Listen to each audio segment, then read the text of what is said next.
میں نے پہلے سیشن میں بتایا تھا کہ ایک سورت کا اختتام اور دوسری کی ابتدا. اب ہم ایک اور بات کر رہے ہیں. مجموعی حیثیت سے فاتحہ، بقرہ، آل عمران اس ترتیب میں کیا لاجک ہے، اس کے بارے میں تھوڑی سی باتوں کا جائزہ لیں گے. فاتحہ میں ہم نے اللہ تعالیٰ سے ایک ہدایت کی دعا مانگی ہے، اور پھر اس کے بعد ہم نے 3 گروہوں کا ذکر کیا ہے جو ہدایت پر ہیں، اور اس کے بعد 2 گروہ ہیں جو ہدایت پر نہیں ہیں. ان میں سے ایک ہیں المغضوب علیہم اور ایک ہیں الضالین. جس ہدایت کی طلب ہم نے کی ہے اس کے بارے میں تفصیلی بحث اب آئے گی بقرہ میں بھی، آل عمران میں بھی، نساء میں بھی اور مائدہ میں بھی. لیکن مزے کی بات یہ ہے کہ بقرہ میں آئے گی تفصیلی بحث المغضوب علیہم پر. بقرہ کے پہلے حصے میں جب کہا ہے نا غیر المغضوب علیہم، اس کی تفسیر شروع ہو جائے گی جب سے کہا ہے یا بنی اسرائیل اذکروا نعمتی التی انعمت علیکم.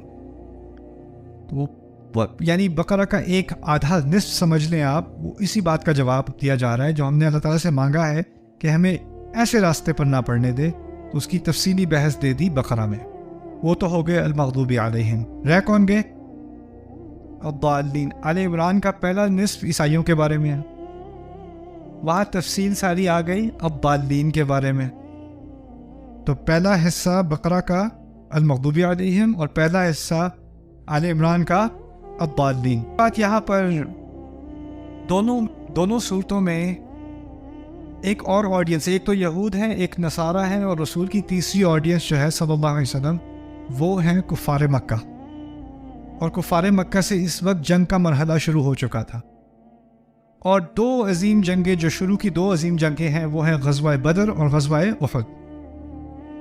بدر سے پہلے ہدایات دی گئیں بقرہ میں، اور احد کے بعد ہدایات دی گئیں آل عمران میں.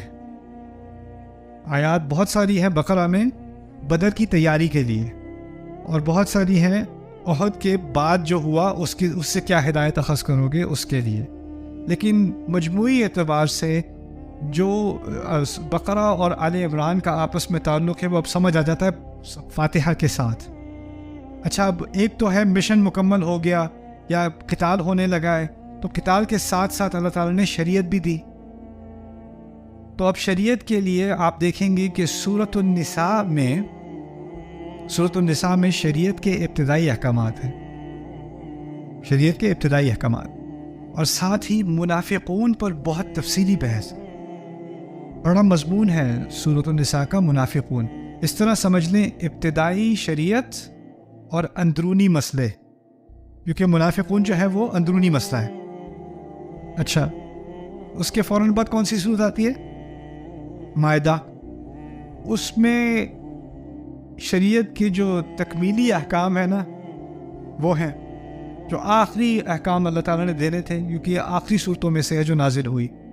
شریعت کی ابتدا ہوتی ہے نساء میں، اور اس کی انتہا کہاں ہوتی ہے؟ آ کے مائدہ میں. میں نے کہا تھا کہ نساء کے اندر منافقون کے بارے میں تفصیلی بحث ہے، اندرونی مسئلہ. مائدہ میں ہوگا کہ اہل کتاب سے کیسے ڈیل کرنا ہے، تعاونوا علی البر والتقوی، اور ان کے ساتھ اٹھنا بیٹھنا کھانا پینا، یہ بیرونی مسئلہ ہے. ایک انٹرنل ایشوز ہیں اور ایک ایکسٹرنل ایشوز ہیں. ان دونوں کو ملا کے یہ ساری بات جو فاتحہ سے شروع ہوئی تھی یہ مکمل ہو گئی.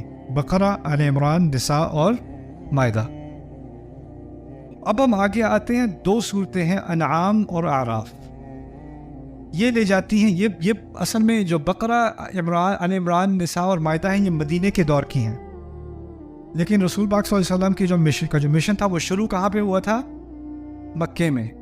اب یہ ہم اس طرح سمجھ لیں کہ جو فاتحہ کی شروعات ہے نا، اللہ تعالیٰ نے اپنا تعارف کرایا، الحمدللہ رب العالمین الرحمن الرحیم مالک یوم الدین ایاک نعبد و ایاک نستعین. اب ہم اس کی تفسیر کی طرف آ رہے ہیں.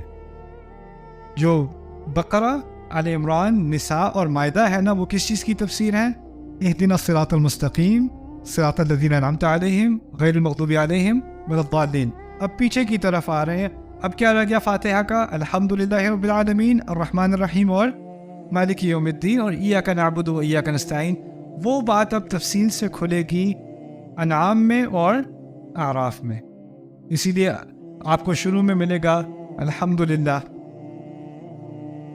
الحمدللہ. اچھا خیر، انعام میں اعراف میں ایک اور عجیب تناسب ہے. دونوں مکی صورتیں ہیں، بہت لمبی لمبی مکی صورتیں ہیں.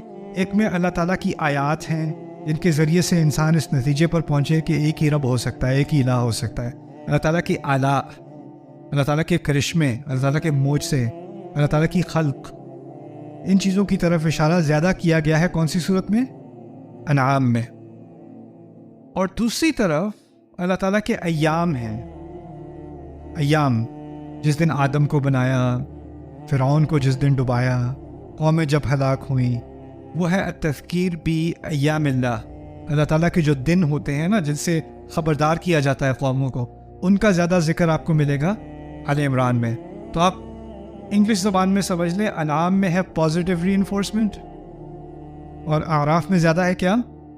نیگیٹو ری انفورسمنٹ. رسولوں کا ایک کردار ہوتا ہے دعوت میں، وہ دینے آتے ہیں اچھی خبر، مبشر بشیر، اور ایک دینے آتے ہیں خبرداری، نذیر، بشیرن و نذیرن. آپ کو انعام میں بشیر زیادہ ملے گا اور آپ کو اعراف میں نذیر زیادہ ملے گا. ان دونوں سے دعوت مکمل ہو گئی. ان دونوں کے درمیان اگر کسی نے کورس کرنا ہے کہ قرآن دعوت کیسے دیتا ہے، تو ان دونوں کے درمیان دعوت کا ایک مکمل کورس ہے، انعام اور اعراف کے درمیان. اچھا، رسول صلی اللہ علیہ وسلم کی سیرت میں دو مشن ہیں، ایک دعوت کا مشن ہے اور دوسرا جہاد کا مشن ہے. جب تک مکے میں تھے تو مشن کون سا تھا؟ دعوت کا. جب ہجرت کر لی تو اب مشن کون سا ہوا؟ جہاد کا. اب جہاد کی ابتدا ہے انفال، پہلا مارکہ، اور جہاد کا اختتام ہے توبہ، فتح مکہ کے بعد. تو قتال یعنی دعوت کی دو صورتیں انعام اعراف، اور جہاد کی دو صورتیں انفال اور توبہ. دعوت شروع ہوتی ہے تبشیر سے اور ختم ہوتی ہے انذار پہ. جہاد شروع ہوتا ہے بدر سے، ختم ہوتا ہے فتح مکہ پر. اس کی شروعات اور اس کا اختتام. اسی طرح اگر آپ بقرہ سے مائدہ تک جائیں تو بقرہ سے لے کے مائدہ تک شریعت کی ابتدا سے انتہا تک پوری ان چار صورتوں کے اندر موجود ہے. تو انتہا پھر اختتام، پھر انتہا پھر اختتام. یہ ہے پہلی کچھ صورتیں قرآن کی.